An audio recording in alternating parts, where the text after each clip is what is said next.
Hello everyone, Wednesday, June 10th, the gold market truly made history, and it can only be described as an absolute bloodbath. Prices suffered a massive, staggering crash of $188.11 per ounce, a drop of over 4.4%, closing at $4,071.21. A collapse this brutal has left retail investors completely shell-shocked. Why on earth did gold crash so hard despite a war breaking out? Because the Middle East situation has spiraled completely out of control. Iran launched missile strikes on U.S. military bases, and Trump immediately flipped his stance. He blasted Iran for dragging its feet in negotiations, warning that they must pay the price. And the U.S. military launched heavy airstrikes on Iran for the second consecutive day. But here is the real kicker. Trump's threat of a severe attack instantly sent crude oil soaring to $91 a barrel. With skyrocketing oil prices, inflation is bound to get ugly. Instead of buying gold as a safe haven, institutional fund managers panicked over interest rate hikes and aggressively dumped gold for cash. To make matters worse, the newly released U.S. May CPI inflation rate surged to 4.2%,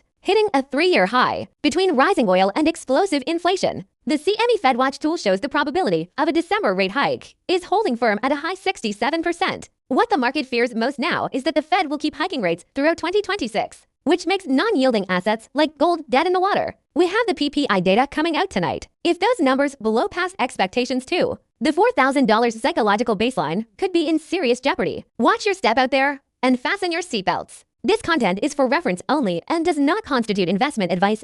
Trade at your own risk. Remember to subscribe, like, and share. Thanks for watching.